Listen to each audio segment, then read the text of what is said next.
Assalamualaikum warahmatullahi wabarakatuh.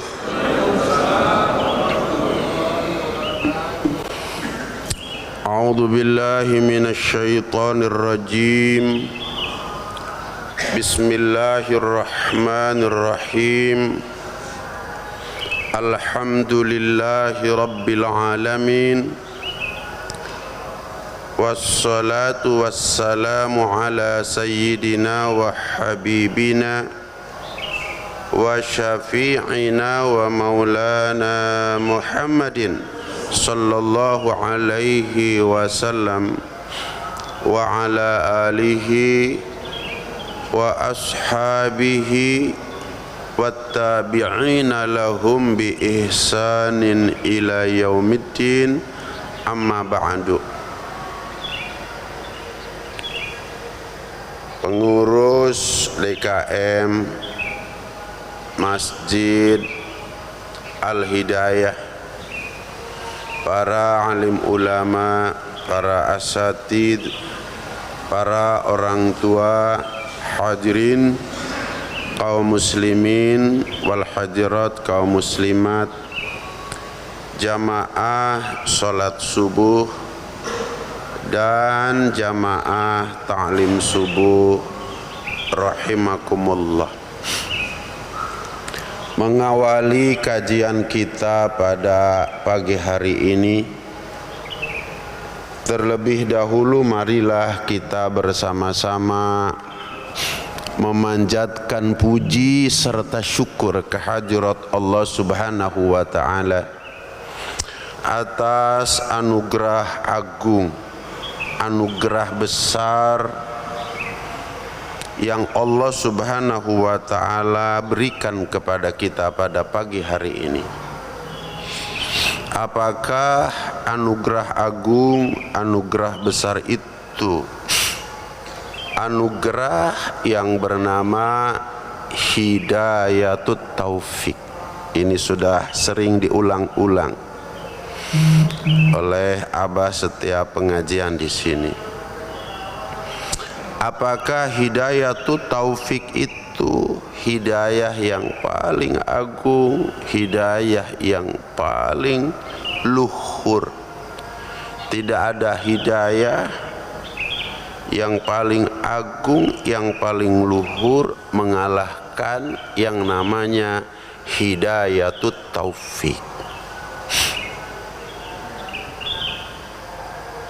Apakah Hidayatut Taufik itu hidayah di mana seorang hamba Allah Subhanahu wa taala dapat melaksanakan ibadah, dapat melaksanakan ketaatan kepada Allah Subhanahu wa taala.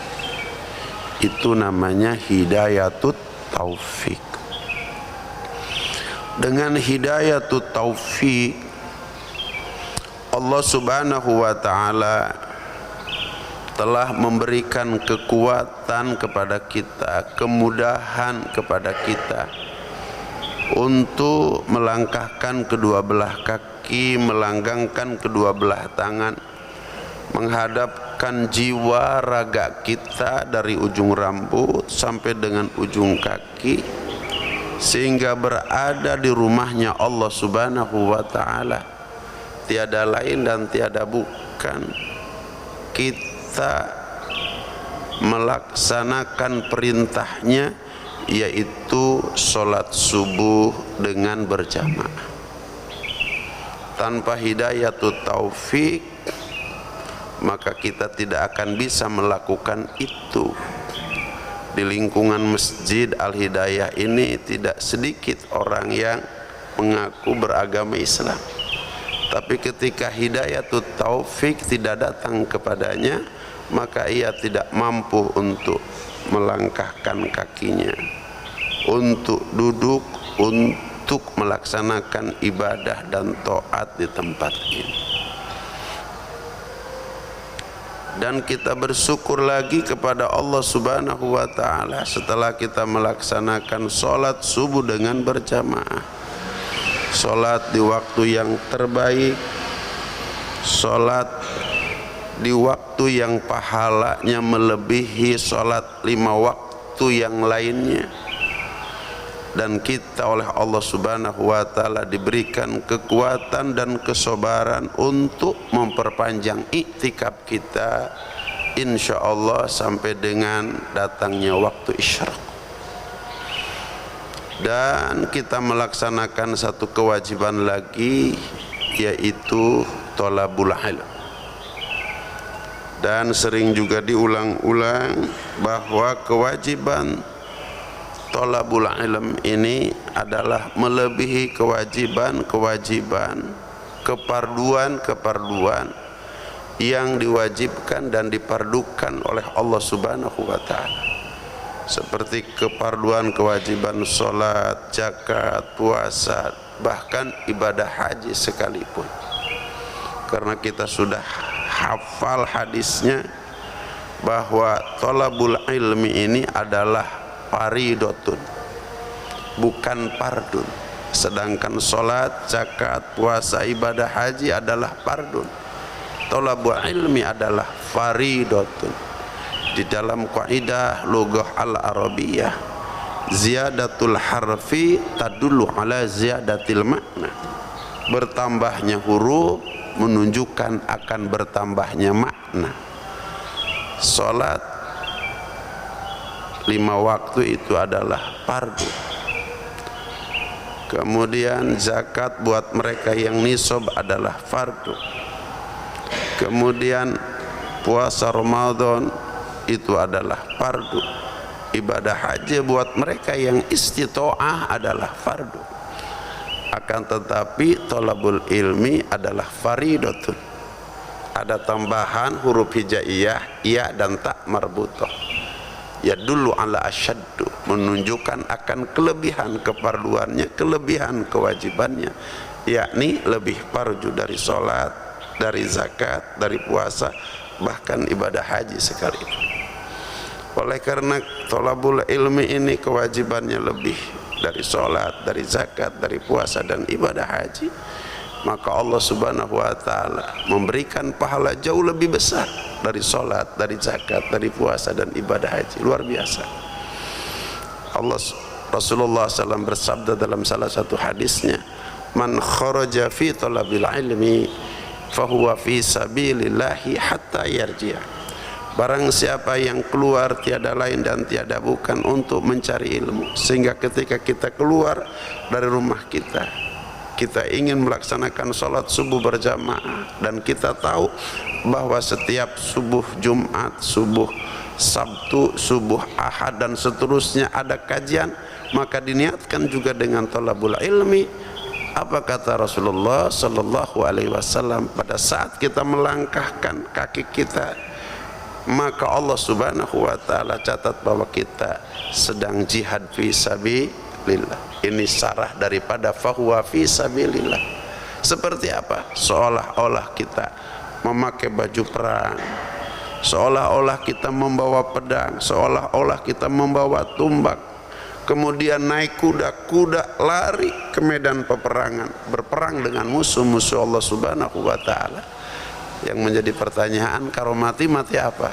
Jawabannya pasti mati syahid. Orang yang mati syahid jangan diganti bajunya dengan kain kafan, karena tidak ada baju paling suci, paling bersih mengalahkan baju yang dipakai mati syahid. Orang yang mati syahid tidak usah dimandikan, karena tidak ada jasad badan yang paling suci, paling bersih di sisi Allah Subhanahu wa Ta'ala mengalahkan badan dan jasad yang dipakai mati syahid. Bahkan yang mati syahid nggak usah disolatkan. Mereka-mereka yang wafat di dalam perang Badar, kemudian perang Uhud, nggak ada yang disolatkan. Semuanya langsung dikubur. Kenapa? Allah merindukan kedatangannya, surga merindukan kedatangannya. Dan itulah posisi kita pada saat ini. Jadi kalau kita sedang bertanya, siapa mereka yang sedang dirindukan kedatangannya oleh Allah Subhanahu wa Ta'ala, dirindukan kedatangannya oleh surganya Allah Subhanahu wa Ta'ala? Jawabannya kita yang duduk dalam majelis ini. Kalau tidak percaya silahkan mati saja sekarang ini. pasti kita dirindukan kedatangan kita oleh Allah, dirindukan kedatangan kita oleh baginda Nabi besar, oleh surganya Rasulullah sallallahu Allah Subhanahu wa taala. Bapak Ibu sekalian yang dirahmati oleh Allah Subhanahu wa taala, ini sengaja diulang supaya lebih semangat kita duduk di dalam majelis ilmu. Ditanya, "Abah ngaji apa sekarang?" Sebagaimana biasa Abah ngaji tauhid, tapi kitabnya ketinggalan. Makanya ditanya sama Pak Ketua DKM, "Abah nih ngaji soal apa namanya bulan Zulhijjah atau ngaji tauhid?" Kata beliau, pembahasan Zulhijjah sering dibahas oleh ustadz-ustadz yang biasa ngajar di sini. Bahkan tadi malam dibahas tentang Zulhijjah. Kalau begitu tauhid, kalau begitu Abah insya Allah akan membahas tentang tauhid. Yang mungkin karena ngajinya 1 bulan sekali, kemudian bulan kemarin juga Abah sakit tidak datang, jadi tidak hadir kajian tauhid ini, khususnya yang dibawakan oleh Abah berapa kali? 2 bulan baru kita ketemu lagi dengan pelajaran tauhid.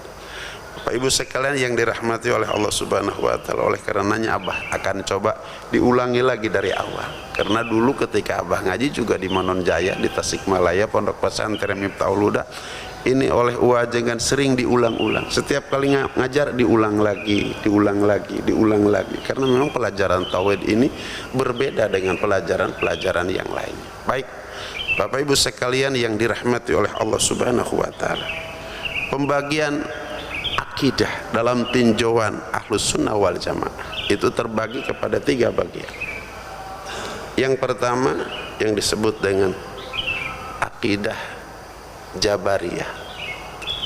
Yang kedua yang disebut dengan akidah Qadariyah, bukan Qadiriyah, Qadariyah. Kalau Qadiriyah itu adalah torekoh, tapi kalau Qadariyah adalah akidah. Kemudian yang ketiga adalah akidah Ahlu Sunnah wal Jamaah. Akidah Jabariyah adalah akidah yang hanya menekankan kepada hakikat saja, menafikan terhadap syariat. Itu akidah Jabariyah. Jadi ia yakin bahwa dalam kehidupan ini siapa saja itu sudah diskenario oleh Allah Subhanahu wa taala, sudah diatur oleh Allah Subhanahu wa taala. Hidupnya, matinya, bahagianya, kemudian susahnya. Jadi kita serahkan saja kepada Allah Subhanahu wa taala, karena setiap kehidupan umat manusia itu sudah diatur oleh Allah Subhanahu wa taala. Ini akidahnya mereka yang berakidah dengan akidah Jabariyah, yang hanya menekankan kepada hakikat, memutuskan kepada syariat. Yang kedua adalah akidah Qadariyah, bukan Qadiriyah. Ini ada kadang-kadang berbeda antara Qadariyah dan Qadiriyah. Kalau Qadariyah itu adalah akidah, kalau Qadiriyah itu adalah thariqah. Thariqah Abdul Qadir Jailani. Jadi thariqah dalam membaca kalimah la ilaha illallah. Nanti juga ada thariqah Qadiriyah Naqsabandiyah. Ini lain lagi. Begitu. Bapak Ibu sekalian yang dirahmati oleh Allah Subhanahu wa taala, apa akidah Qadariyah itu? Akidah Qadariyah itu adalah akidahnya mereka yang hanya menekankan kepada syariat, memutuskan kepada hakikat.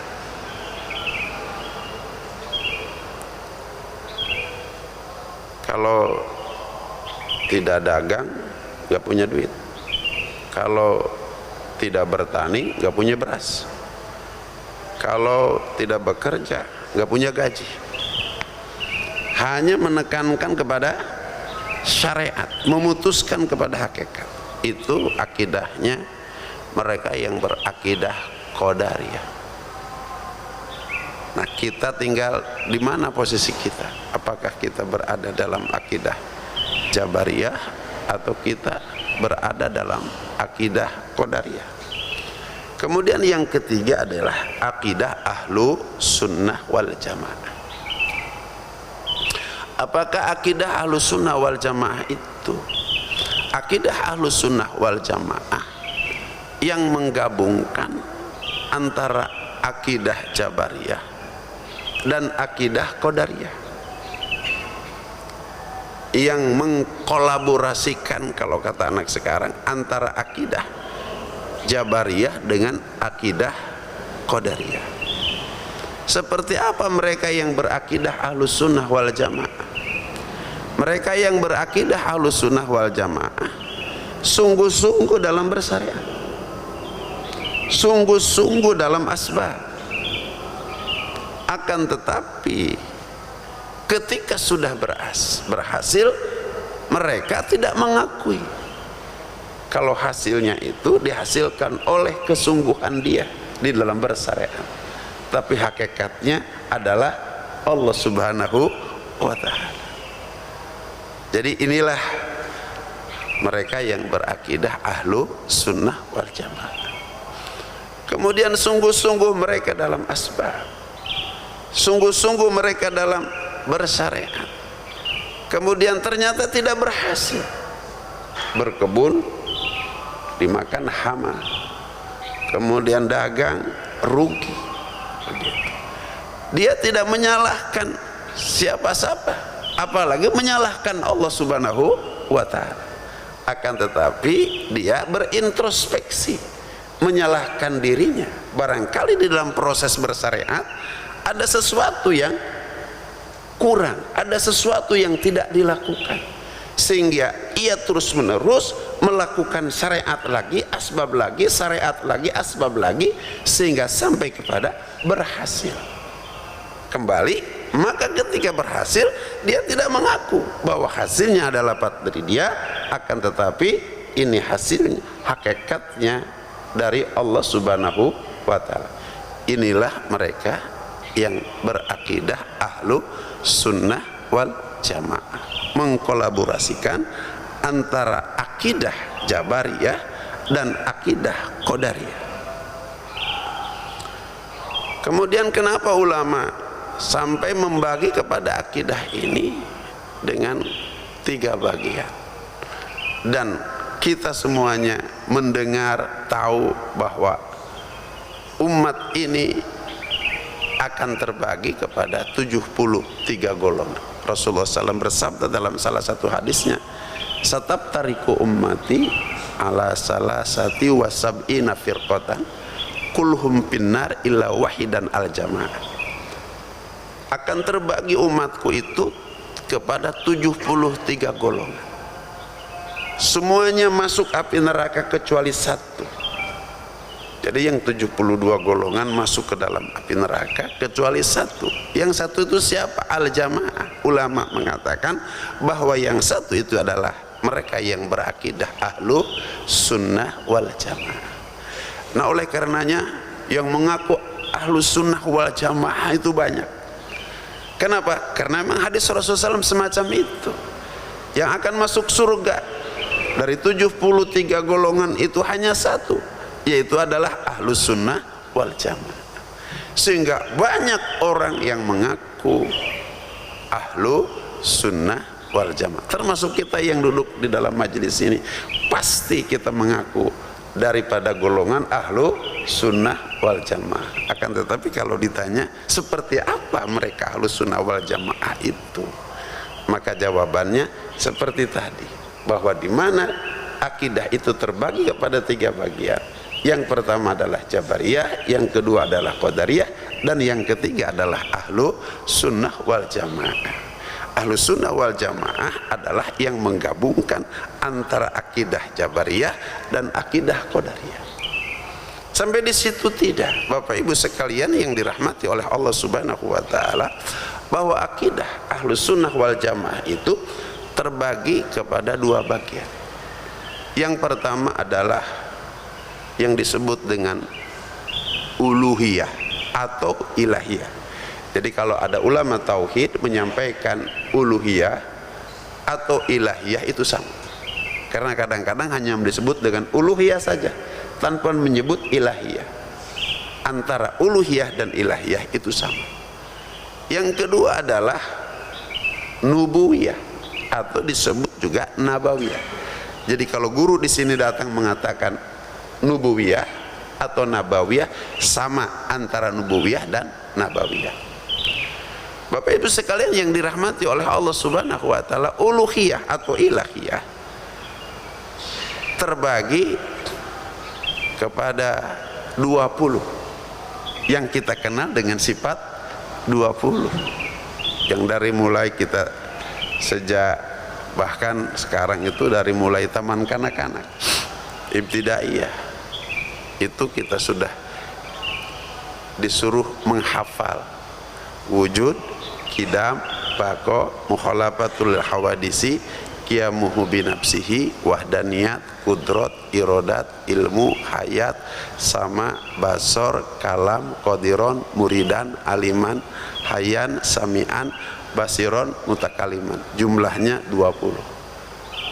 Ibu-ibu banyak yang sengaja supaya hafal itu dibuat lagu wujud, qidam, baqa, mukhalafatul hawadisi, qiyamuhu binafsihi, wahdaniyat, kudrat, irodat, ilmu, hayat, sama, basor, kalam, qadiran, muridan, aliman, hayan, sami'an, basiron, mutakaliman. Ini seolah-olah sederhana, padahal sungguh sangat tidak sederhana. Inilah, dari sinilah yang akan menyelamatkan kita di dunia dan akan menyelamatkan kita di akhirat. Dari sini mulai, dari wujud, qidam, baqa. Bapak Ibu sekalian yang dirahmati oleh Allah Subhanahu wa taala, yang 20 itu yang kita kenal dengan sifat 20. Mungkin di antara bapak-bapak, ibu-ibu sekalian bertanya, apakah sifat Allah Subhanahu wa taala hanya 20? Sehingga kita diwajibkan untuk mengetahui, mempelajari dan mengimani, memakrifati yang 20 itu. Tentu jawabannya tidak. Sifat Allah Subhanahu wa taala banyak.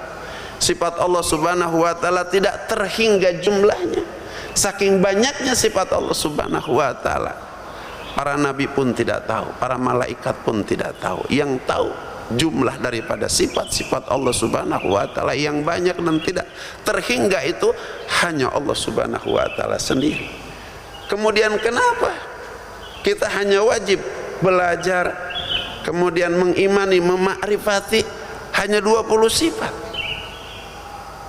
Maka ulama tauhid setelah beristihad melihat sifat-sifat Allah Subhanahu wa taala yang banyak yang tidak terhingga itu, manakala orang mempelajari, mengimani, memakrifati 20 sifat itu, akan sampai kepada kesempurnaan iman kepada Allah Subhanahu wa taala. Ini harus dipahami. Kemudian yang kedua itu apa yang disebut dengan sifat nubuwiyah atau nabawiyah. Sifat nubuwiyah atau nabawiyah itu jumlahnya ada 4. Yang pertama, yang wajib itu ada 4 ya. Yang pertama adalah sidik, amanah, tabligh, fatomah. Ada berapa? Ada 4. Sidik, amanah, tabligh, fatomah. Jadi ada 4. Tentu kita juga bertanya, apakah sifat-sifat Nabi, sifat-sifat para Rasul itu hanya ada 4? Jawabannya tentu tidak. Sifat para Nabi, sifat para Rasul itu jumlahnya tidak terhingga. Kita tidak akan pernah tahu jumlah sifat para Nabi, sifat para Rasul, jumlah sifat terpuji para Nabi dan para Rasul, apalagi jumlah terpujinya sifat baginda Nabi besar Muhammad sallallahu alaihi wasallam yang Allah Subhanahu wa ta'ala firmankan dalam Al-Qur'an, a'udzubillahi minasyaitonir rajim, laqad kana lakum fi rasulillahi uswatun hasanah. laknya sumpah, kodnya takik, artinya aku bersumpah kata Allah, kod benar-benar karena telah ada lakum untuk kamu sekalian fi rasulillahi dalam diri Rasulullah salam uswatun hasanah, contoh yang baik. Bisa dibaca uswatun, bisa dibaca iswatun. Kalau uswatun itu contoh yang tinggi-tinggi, contoh yang besar-besar, contoh yang luhur-luhur, seperti sholat, ibadah haji, kemudian berperang dan selanjutnya dan selanjutnya. Ada iswatun, boleh dibaca iswatun. Iswatun itu contoh yang kecil-kecil, dari mulai makan, minum, berjalan, duduk. Rasulullah telah contohkan semuanya itu, dari mulai yang paling kecil sampai dengan yang paling besar, sempurna dicontohkan oleh baginda besar Muhammad sallallahu alaihi wasallam. Jadi jawabannya, sifat-sifat terpuji daripada para nabi, para rasul itu banyak tidak terhingga. Hanya yang menjadi pertanyaan, kenapa yang wajib kita ketahui, yang wajib kita amalkan hanya ada 4: sidik, amanah, tabligh, patona. Ini ijtihadnya para ulama tauhid. Manakala seorang telah mengamalkan ketiga pokok sifat ini akan membuka untuk dapat mengamalkan sifat-sifat terpuji daripada sifat-sifat baginda Nabi besar Muhammad sallallahu alaihi wasallam. Cukup dengan 4 sifat itu, ini akan menjadi pintu untuk membuka dan untuk dapat mengamalkan sifat-sifat terpuji yang ada pada para nabi, para rasul, terutama baginda Nabi besar Muhammad sallallahu alaihi wasallam. Dan dengan mempelajari, mengimani keempat sifat ini, maka kita akan sampai kepada kesempurnaan iman kita kepada para nabi dan para rasul. Bapak Ibu sekalian yang dirahmati oleh Allah Subhanahu wa taala, 20 itu dibagi kepada sifat uluhiyah itu terbagi kepada 3 bagian. Yang pertama yang wajib pada Allah, yang kedua yang mustahil pada Allah, kemudian yang ketiga yang jaiz pada Allah. Ini kita bagannya dulu kita sampaikan. Yang wajib pada Allah tadi sudah disebutkan ada 20. Yang mustahil pada Allah ada 20, karena kebalikan daripada yang wajib kepada Allah, itu yang mustahil. Kemudian yang ketiga yang jaiz pada Allah. Yang jaiz pada Allah itu adalah 1, Allah memiliki kewenangan untuk melakukan atau untuk tidak melakukan. Tapi ini bahasannya nanti setelah 20 yang wajib, 20 yang mustahil, baru terakhir kita akan membahas tentang yang jaiz pada Allah. Allah punya kewenangan untuk melakukan dan tidak melakukan. Nanti ini terakhir. Kemudian yang wajib pada Rasul, pada nubuwiyah atau nabawiyah juga dibagi kepada 3 bagian. Yang wajib pada Rasul, yang mustahil pada Rasul, dan yang jaiz pada Rasul. Apa tuh yang wajib pada Rasul? Yaitu yang 4: sidik, amanah, tabligh, patona. Yang mustahil pada Rasul ada 4, karena kebalikan daripada yang wajib. Yang terakhir adalah yang jaiz pada Rasul. Apa itu yang jaiz pada Rasul? Yang jaiz pada Rasul, walaupun adalah mereka adalah Rasul, mereka adalah Nabi, akan tetapi memiliki sifat arad basyariyah, memiliki sifat kemanusiaan. Ada lapar, kemudian haus, nikah dan seterusnya. Itu yang disebut dengan jaiz pada Rasul. Jadi yang wajib pada Allah Subhanahu wa taala 20, yang mustahil pada Allah Subhanahu wa taala 20, karena kebalikan daripada yang wajib.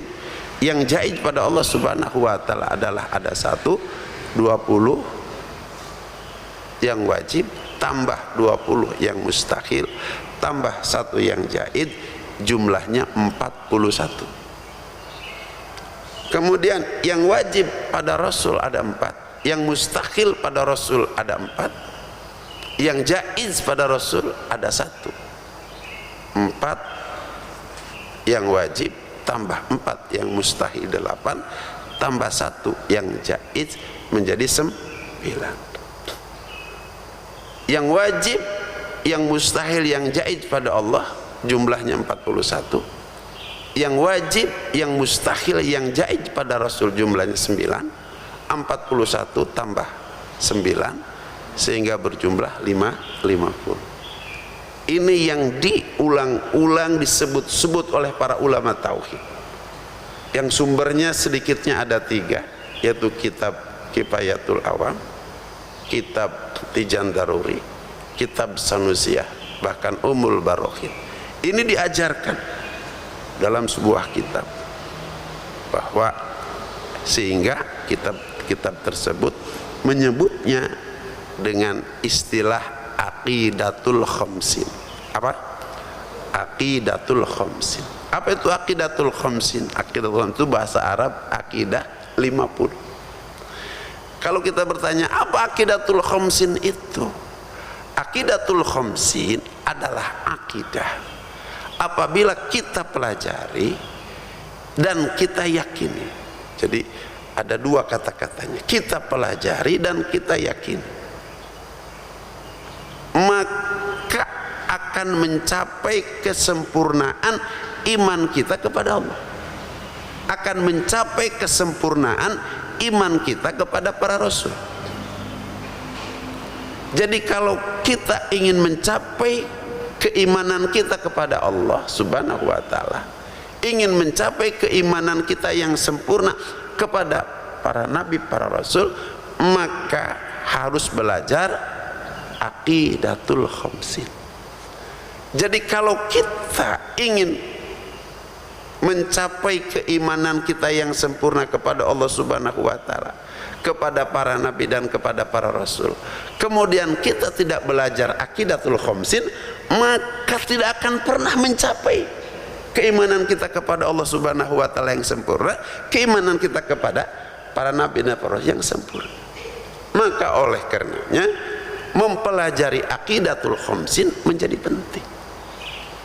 Bapak Ibu sekalian yang dirahmati oleh Allah Subhanahu wa ta'ala, belajar akidah itu berbeda dengan pelajaran yang lain, seperti pelajaran fikih. Di dalam pelajaran fikih pasti bab pertama itu bab toharoh, baru yang kedua adalah bab sholat. Di dalam bab toharoh Bapak Ibu sekalian, apabila kita sudah belajar bab toharoh, apakah berupa wudhu, berupa tayamum, maka tidak serta-merta apabila kita sudah tahu tentang ilmu wudhu, ilmu tayamum, lantas kita harus wudhu dan tayamum. Tidak. Karena berwudhu apalagi bertayamum ada waktunya. Kemudian setelah kita tahu tentang ilmu sholat, tidak serta-merta kita setelah tahu ilmu sholat terus menerus kita harus sholat. Tidak. Karena sholat ada waktunya. Apalagi wudhu dikaitkan dengan sholat. Al-amrun bisyai' amrun biwasyaili, memerintahkan kepada sholat, memerintahkan kepada yang berkaitan dengan sholat, yaitu dengan wudhu. Artinya apa? Bahwa ketika kita belajar wudhu, ketika kita belajar sholat, apabila kita sudah tahu ilmu wudhu, ilmu sholat, maka tidak serta-merta kita harus melaksanakan wudhu terus sholat terus. Tidak. Karena ada waktunya berwudhu, ada waktunya sholat. Sholat ada waktunya johor, nanti saja kalau sudah johor kita sholat. Ada waktunya asar, nanti saja kalau sudah asar kita sholat, dan seterusnya. Tapi ketika belajar akidah tidak bisa seperti belajar sholat, belajar wudhu. Pada saat itu kita belajar akidah, pada saat itu kita harus mengamalkan akidah, dan bahkan tidak boleh lepas akidah yang kita pelajari itu walaupun hanya sedetik saja. Seperti iman yakin kita kepada adanya Allah Subhanahu wa ta'ala tidak boleh lepas daripada hati kita, bahwa Allah Subhanahu wa ta'ala itu ada dan adanya Allah Subhanahu wa taala harus diyakinkan oleh hati kita bahwa Allah Subhanahu wa taala itu adalah ada. Sebelum kata-kata ada, Allah itu sudah ada. Sebelum segala sesuatu ada, Allah itu sudah ada. Bahkan segala sesuatu diadakan oleh Allah Subhanahu wa taala yang ada. Besok kata-kata ada sudah tidak ada, maka Allah tetap ada. La ilaha illallah. Keyakinan yang semacam ini sejak kita dapatkan tidak boleh keluar walaupun sedetik dalam hati kita. Bahaya kalau keluar sedetik saja dalam hati kita, pada detik itu Allah cabut ruh kita. Pastikan bahwa kita tidak akan pernah mampu mengucapkan kalimat la ilaha illallah. Oleh karenanya ketika kita belajar ilmu akidah, belajar ilmu tauhid, belajar ilmu ma'rifat, harus pada saat itu kita dapatkan, saat itu juga kita harus yakini, ma'rifati, yakini, tidak boleh lepas daripada kita walaupun hanya sedetik. Waktu paling sedikit sedetik ya. Andai ada waktu yang lebih kecil daripada sedetik, maka sekecil itu tidak boleh akidah kita keluar daripada hati kita. 14,5 abad yang silam Allah Subhanahu wa taala berfirman dalam Al-Qur'an, a'udzubillahi minasyaitonirrajim, wa'budullaha wa la tusyriku bihi syai'a. Yang artinya ainu wahidullah. Ibnu Abbas menyatakan, hendaklah kamu bertauhid kepada Allah dalam hati kamu, wala tusyriku bihi, jangan pernah ada sekutu kepada Allah syai'an, walaupun paling kecil itu sebesar molekul atau sebesar atom. Atom lebih kecil daripada molekul. Ada yang tahu di sini? Pak Anton. Lebih kecil molekul, lebih kecil molekul atau lebih kecil atom? Lebih kecil atom. Baik. Pokoknya andai ada yang lebih kecil daripada atom, wala tusyriku bihi syai'an, jangan pernah ada, andai ada yang lebih kecil daripada atom, syirik kepada Allah Subhanahu wa taala. Kita harus yakin bulat kepada Allah Subhanahu wa taala, jangan ada sekutu kepada Allah Subhanahu wa taala dalam hati kita.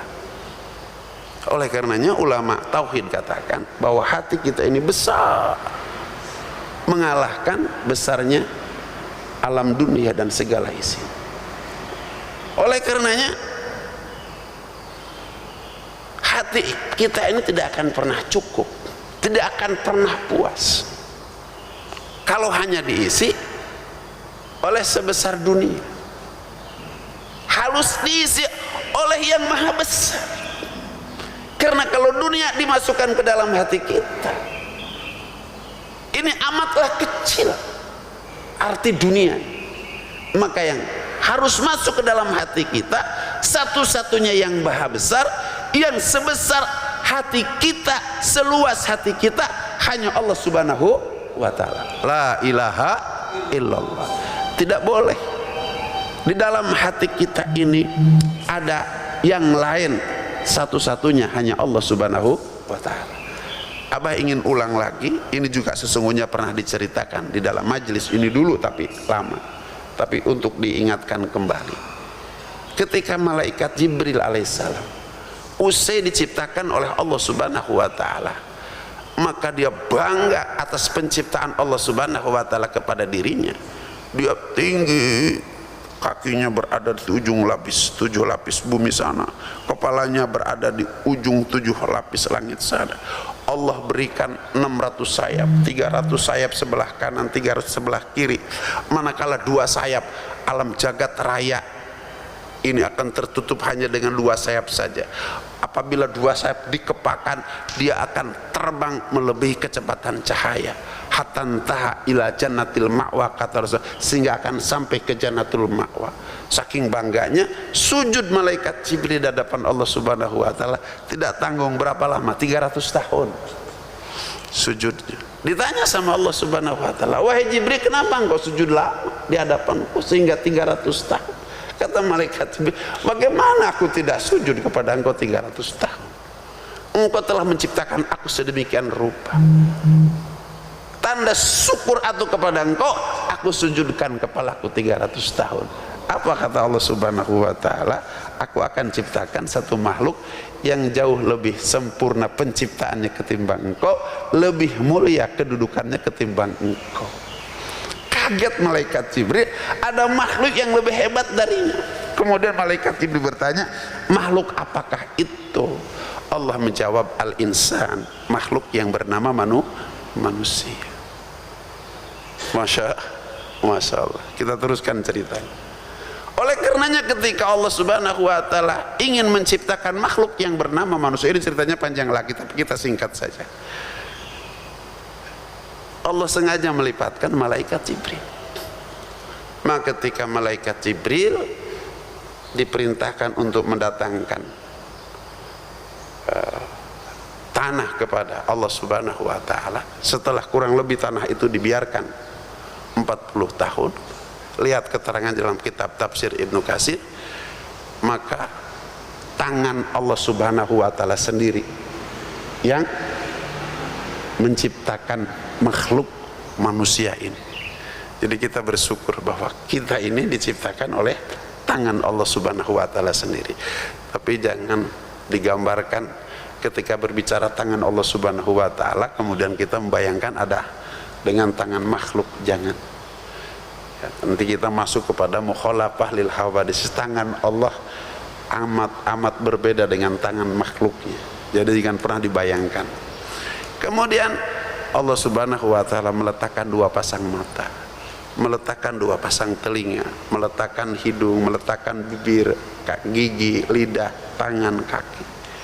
Malaikat Jibril tidak bertanya kepada Allah Subhanahu wa taala. Karena malaikat Jibril tahu bahwa mata untuk melihat, telinga untuk mendengar, hidung untuk bernapas, kemudian bibir untuk berkata-kata, lidah untuk merasa, gigi untuk menggigit, tangan untuk bekerja, kaki untuk berjalan, bahkan untuk berlari. Tapi ada satu yang malaikat Jibril bertanya-tanya ketika Allah minta sekerat daging, kemudian dibentuk oleh Allah Subhanahu wa taala. Setelah dibentuk oleh tangan Allah Subhanahu wa taala, Allah gantungkan dalam rongga dada. Malaikat Jibril bungkam 1000 bahasa, ini apa? Sehingga terpaksa harus bertanya kepada Allah Subhanahu wa taala, ya Rob, ini apa? Kata Allah Subhanahu wa taala, hadi al-qalb, ini adalah hati. Kemudian untuk apa engkau ciptakan hati dan engkau gantungkan dalam rongga dada manusia? Apa kata Allah Subhanahu wa taala? Tempat aku bersemayam di dalamnya. Disitulah malaikat Jibril baru tahu kalau ada makhluk yang bernama manusia yang jauh lebih mulia, lebih sempurna penciptaannya ketimbang malaikat Jibril alaihissalam. Karena dalam diri manusia ada yang disebut dengan hati. Dan hati itu adalah tempat bersemayamnya Allah Subhanahu wa taala. Dalam hadis Arba'in 14,5 abad yang silam, Rasulullah SAW pernah bersabda dalam salah satu hadisnya, inna fil jasadi mudghatan idza soluhat soluhal jasadu kulluh wa idza fasadat fasadal jasadu kulluh. Sesungguhnya di dalam jasad ini ada segumpal daging. Manakala yang segumpal daging itu adalah baik, akan baik seluruh jasad. Akan tapi manakala sebaliknya buruk, akan buruk seluruh jasad. Apa di ujung hadis ini? Ala wahyal qalbu. Ingat oleh kalian, ini apa yang disebut dengan hati. Jadi komando dari ujung rambut, ujung kaki kita itu adalah hati. Kalau dalam hati kita ada kebesaran, ada keagungan Allah Subhanahu wa taala, sama dengan ini apa namanya, botol. Kalau di botol ini airnya air putih, yang ketika keluar air putih. Tapi ketika yang dalam botol ini adalah kopi, yang keluar adalah kopi. Kalau dalam air botol ini adalah susu, yang keluar adalah susu. Di dalam hati kita tergantung apa yang akan keluar dalam lisan kita, yang tergantung apa yang ada dalam hati kita. Besok kalau yang ada dalam hati kita adalah Allah Subhanahu wa taala, ketika akhir hayat kita, maka kita akan mengucapkan kalimat la ilaha illallah. Man qala la ilaha illallah fi akhiri kalami dakhalal jannah. Barang siapa yang mengucapkan kalimat Allah dalam akhir hayatnya, dakhalal jannah, telah masuk surga. Dakhala ini kalimat fi'il madi. Artinya apa? Telah masuk surga. Padahal kalau bapak meninggal dunia hari ini, telah masuk surga atau belum? Jawabannya belum. Tapi kenapa Rasulullah mengucapkan dengan kata-kata kalimah fil madi? Dia telah masuk surga. Ini sebutnya oleh para ulama kalimah balik. Saking pastinya masuk surga, orang yang telah mengucapkan di akhir hayatnya kalimah la ilaha illallah, walaupun ia belum masuk surga, seolah-olah ia telah masuk surga. Jadi yakinkan ketika ada orang yang pada akhir hayatnya dapat mengucapkan kalimah la ilaha illallah, bahwa dia masuk ke dalam surganya Allah Subhanahu wa ta'ala. Bapak Ibu sekalian yang dirahmati oleh Allah Subhanahu wa ta'ala, kita teruskan bahwa yang 20 sifat itu yang akan mendatangkan keyakinan kita yang sempurna kepada Allah Subhanahu wa ta'ala itu dibagi kepada 4 bagian. Yang penting kita tahu saja dulu bagiannya. Yang pertama adalah sifat nafsiyah, kemudian yang kedua adalah sifat salabiyah, yang ketiga adalah sifat ma'ani, dan yang keempat adalah sifat maknawiyah. Sifat nafsiyah hanya ada satu, yaitu sifat wujud. Itu masuknya sifat nafsiyah. Kenapa disebut sifat nafsiyah? Nanti kita bahas. Kemudian yang kedua sifat salabiyah. Sifat salabiyah itu ada 5: kidam, bako, mukhalafatul hadisi, kiamuhu, binafsi, wahdaniyah. Kemudian yang ketiga adalah sifat ma'ani. Sifat ma'ani itu jumlahnya ada 7. Kudrot, irodat, ilmu, sama, basor, kalam. Kemudian yang keempat bagian adalah sifat maknawiyah. Sifat maknawiyah jumlahnya sama dengan sifat ma'ani, ada 7: qadiron, aliman, hayyan, sami'an, basiron, mutakaliman. Ada 7. Jadi 1 sifat nafsiyah yaitu wujud, 5 sifat salabiyah yaitu kidam, bako, dan seterusnya, 7 sifat ma'ani, dan 7 sifat maknawiyah. Itu jumlahnya menjadi 20 sifat. Nah, itulah sifat-sifat yang harus kita dalami, yang harus kita yakini, kita pelajari dan kita yakini, dan mempelajarinya berbeda dengan pelajaran-pelajaran yang lain. Pada saat kita mempelajari, maka pada saat itu kita wajib untuk meyakini. Bapak Ibu sekalian yang dirahmati oleh Allah Subhanahu wa ta'ala, ada yang masih ingat sampai di mana coba bahasan kita? Ada yang masih ingat? Bahasan kita masuk di mukhalafatu lil hawadisi. Tapi akan diurut. Sebelum mukhalafatu lil hawadisi, yang pertama adalah wujud. Itu maksudnya kepada sifat nafsiyah. Baru yang kedua kidam, bako, dan yang ke berapa? Wujud, kidam, bako, mukhalafat. Kalau dihitung daripada sifat nafsiyah itu yang keempat. Tapi kalau dihitung daripada sifat salabiyah itu tergolong kepada yang ketiga. Tapi kita urut dari sifat nafsiyah dulu. Sifat nafsiyah itu jumlahnya hanya 1, yaitu sifat wujud. Bapak Ibu sekalian yang dirahmati oleh Allah Subhanahu wa ta'ala, Allah itu memiliki sifat wujud, dan wajib menurut akal, menurut syara, bahwa Allah Subhanahu wa ta'ala memiliki sifat wujud. Kata akal tidak dimengerti kalau Allah Subhanahu wa ta'ala tidak memiliki sifat wujud, dan ada didukung oleh dalil syar'i bahwa Allah Subhanahu wa ta'ala itu adalah ada. Dalilnya Allah Subhanahu wa ta'ala ada adalah dengan ada makhluknya, ada ciptaan Allah Subhanahu wa ta'ala. Allahul ladzi khalaqas samawati wal arda wa ma bainahuma. Allah yang menciptakan 7 lapis langit, 7 lapis bumi, dan apa yang ada antara 7 lapis langit dan 7 lapis bumi. Ini bukti bahwa adanya Allah Subhanahu wa ta'ala. Ulama tauhid membagi wujud itu kepada 3 bagian supaya kita tahu semuanya. Ulama tauhid membagi wujud itu kepada 3 bagian supaya kita tahu antara wujudnya makhluk dengan wujudnya Allah Subhanahu wa ta'ala, karena ada sebutan sama baik kepada wujudnya makhluk kepada wujudnya Allah. Makhluk wujud, Allah wujud. Tapi wujudnya makhluk seperti apa, wujudnya Allah Subhanahu wa ta'ala seperti apa. Waktunya sudah habis, tapi insya Allah berapa menit lagi Pak? 10 menit lagi, insya Allah cukup 10 menit lagi. Jadi wujud itu, untuk sampai kita mengetahui wujud makhluk dengan wujudnya Allah Subhanahu wa ta'ala, wujud terbagi kepada 3 bagian. Yang pertama yang disebut dengan wujud idofi. Ini mestinya bawa tulisan ini supaya bisa dibawa ke rumah, pulang dari sini jadi kiai tauhid semuanya. Yang kedua adalah wujud aridi, dan yang ketiga adalah wujud hakiki.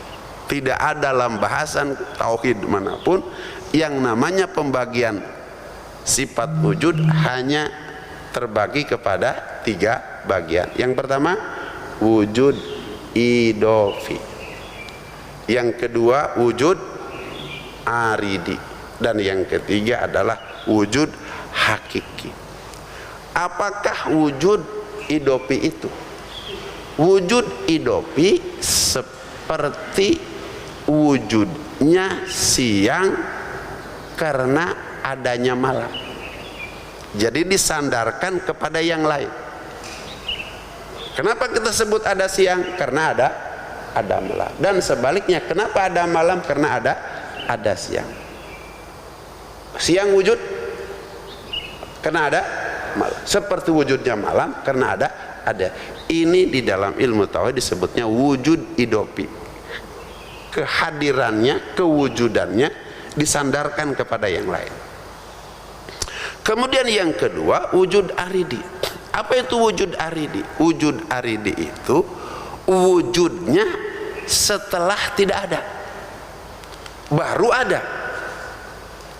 Ini wujud aridi namanya. Dia tidak ada dulu, baru ada. Seperti wujudnya alam dunia.